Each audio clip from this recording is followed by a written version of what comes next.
For 41 years, I built Hargrove Millwork from a two-man shop in my garage into one of the most respected custom carpentry businesses in western Pennsylvania. I started when I was 26 years old with a second-hand table saw, a pickup truck with a cracked windshield, and more stubbornness than sense. By the time I turned 67, we had 38 employees, 3 fabrication bays, and contracts with commercial developers across 4 states. I'm telling you this not to brag. I'm telling you this because you need to understand what was at stake, and what my son was willing to do to get his hands on it. My wife, Lorena, passed 8 years ago. Pancreatic cancer. Fast and cruel, the way that disease always is. After she was gone, it was just me, my son, and my daughter. My son is 41 now. My daughter is 37. I won't pretend I was a perfect father. I gave more hours to the business than I should have when they were young. But I loved both of my children, and I believed, truly believed, that they loved me back. My son came into the business right out of college. Business degree from Penn State, which I paid for in full. He had the charm and the handshake and the smile that made clients feel at ease, so I put him in sales and account management. He was good at it, genuinely good, and I told him so often. My daughter took a different path. She became a physical therapist, built her own career, never asked me for a dime after she graduated. She called every Sunday. She showed up every Thanksgiving with a pecan pie she made herself, from scratch every single year, same recipe her mother used. That's the kind of person she is. My son married a woman I will be honest about. I never fully trusted her. She was polished and precise in the way that sometimes signals warmth and sometimes signals calculation. With her, it turned out to be the latter.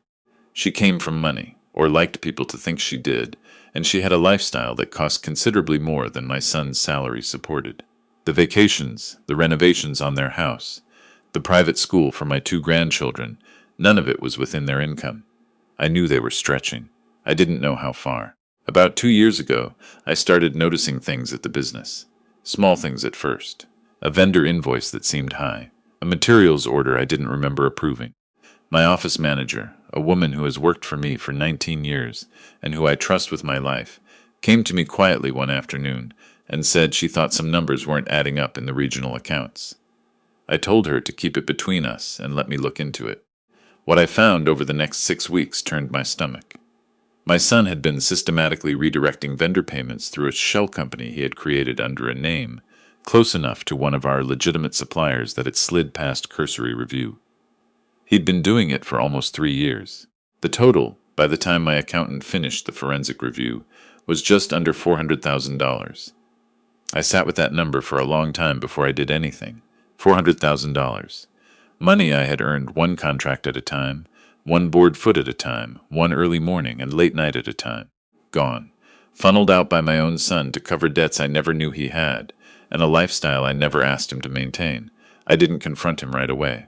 I want to be clear about that because some people would have picked up the phone the minute they found out. I couldn't. Not yet. He was still my son. I kept thinking about the day I taught him to drive. The way he looked at me at his mother's funeral, completely lost, completely broken.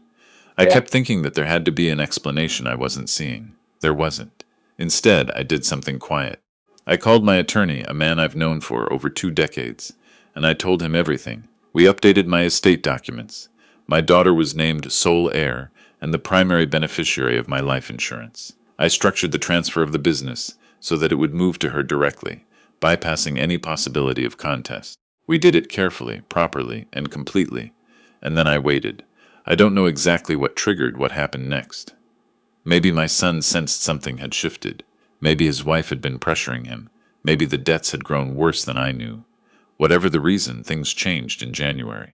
I had been in and out of the hospital since November with a recurring lung infection. Nothing life-threatening, my doctor said. Just stubborn and slow to clear. The kind of thing that becomes more complicated when you're older and have had a mild cardiac history. I was on supplemental oxygen during the worst stretches and had a home health setup by December. My son visited, which I appreciated even knowing what I knew. He sat with me, brought me soup once, asked about my treatment. I watched his face carefully every time and thought, I made you. I held you the night you were born when you weighed 6 pounds and screamed like the world owed you something. How did we get here? It was a Thursday night in late January. My daughter had been staying with me. She'd taken family leave to help me through the recovery, something she arranged entirely on her own without being asked. And she had gone out to pick up my prescriptions and a few groceries. I was in my bedroom, propped up with the oxygen line in place, half watching television and half dozing. My son let himself in with the key I'd given him years ago and never asked back for. I heard him come up the stairs. I heard him stop in the hallway. Then he came into the room and stood near the foot of my bed. I had my eyes mostly closed. He stood there for a long moment, not saying anything, and I felt something move through me that I cannot fully explain. Not fear exactly, but a kind of dreadful knowing. The body sometimes understands what the mind refuses to. He moved to the side of the bed, near the oxygen concentrator. I heard the machine's tone change. He'd partially disconnected the tubing at the junction. Not yanked it, just eased it loose, the way someone does something they've thought about carefully in advance. He wasn't panicked. That was the part that has stayed with me. He was calm. He stood there and spoke quietly, almost to himself, barely above a whisper. He said the business should have been his. He said I'd been stringing him along his whole career, keeping him in a subordinate role, never naming him successor, never treating him like a real partner. He said my daughter had always been the favorite and everyone knew it. He said he had debts that were going to destroy his family, and there was no other way out. He said he was sorry. I don't know what he expected me to do. I don't know if he thought I was already asleep. I don't know if somewhere in his mind he believed that an apology transformed what he was doing into something survivable. It didn't.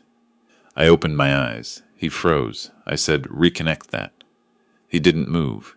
He looked at me the way I imagine you look at something you thought was gone that suddenly isn't. The color left his face completely. I said it again, very calmly. "Reconnect that tubing. Right now." He did. I don't know why. Maybe the calm in my voice scared him more than shouting would have. His hands were shaking. I told him to sit down. He sat in the chair beside the window. The same chair his mother used to sit in when she read before bed, years ago, and I looked at him for a long time without saying anything. He didn't try to run. He didn't try to explain. He just sat there with his hands in his lap like a child, waiting to be told what comes next. I told him I knew about the money. All of it. I told him the documents had already been updated, had been for weeks, and that my attorney had everything he needed. I told him I had given his name and the details of the shell company to the district attorney's office 4 days earlier, at my attorney's strong recommendation, and that I had done this with full awareness of what it meant for him. He said, "Dad." I said, "Don't." My daughter came home about 20 minutes later. She came upstairs and found us both still in the same positions, not talking.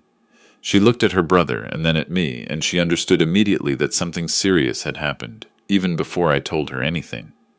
She was steady. She has always been steadier than anyone gave her credit for. I asked him to leave. He left. The next 72 hours were complicated in ways I won't reconstruct entirely. His wife called me twice. I did not answer. My attorney called me once, to let me know that the process was moving forward. My daughter sat with me through most of it, making sure I was eating, and that the oxygen equipment was functioning properly, and she never once said, "I told you so," which I want to note because she would have been entitled to. His wife came to my house 2 days after that night, uninvited. My daughter answered the door, and I heard them from upstairs. My daughter was polite and firm, and said this was not a good time, and that any communication should go through attorneys. I heard my daughter-in-law say something about family and choices, and destroying people's lives. My daughter said, "He didn't make this choice, your husband did." Then she closed the door. My son was arrested 4 days later. I won't describe that in detail. I know what I need to know about it, and I carry it with me every day in ways I don't entirely have words for. He is my son. He tried to end my life in the same bedroom, where his mother and I slept for 30 years. Those two facts exist simultaneously, and I don't have a framework that resolves them cleanly. I'm not sure I'm supposed to. What I can tell you is what happened next. My attorney worked with me through the early spring to structure the sale of the business. I had been considering it before any of this. I'm 67.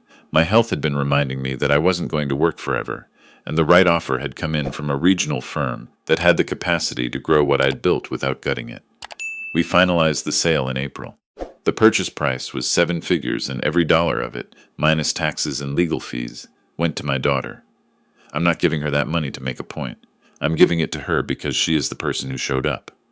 She showed up when her mother was dying. She showed up when I was sick. She showed up the night all of this happened, and she was steady and quiet, and exactly who she has always been. She earned it the way you earn things in a family, not by being next in line, but by being present. A lot of people, when they hear what happened, ask me, "How are you doing?" And I understand the question. It's kind, but it assumes that something is either okay or not okay. And the honest answer is that it's both, always, at the same time. I have 2 grandchildren I love who are in a situation no child should be in. I have a daughter-in-law who, I believe, enabled a financial crime for years and then tried to reframe the entire thing as my fault. I have a son who I still, when I'm being truthful with myself, remember as a 6-year-old with sawdust on his shoes following me through the shop because he wanted to see what I was building. What I have on the other side of that is my daughter, who calls every morning now instead of every Sunday. She's looking at properties not too far from me, not to move in. She was very clear about that. She values her independence, and I respect it, but close enough that we can have dinner on Tuesdays, and she can stop by without it being a production. Her cat, apparently, has decided he likes my back porch. He's there most afternoons when the weather is decent, just sitting in the sun like he owns the place. Lorena would have found all of this devastating, and I know it. She would have sat at the kitchen table and cried, and then made herself get up and figure out what to do next, because that was always how she operated.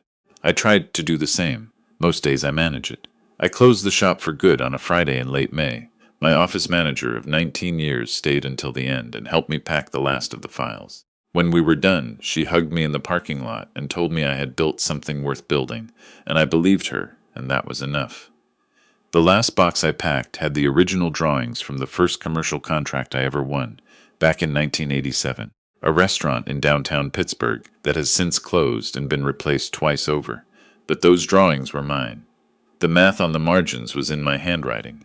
The hours in the shop to build what was on those pages were mine. Nobody can take that. Nobody can reach back through 40 years and undo what you built with your own hands. I loaded the box into my car. I drove home.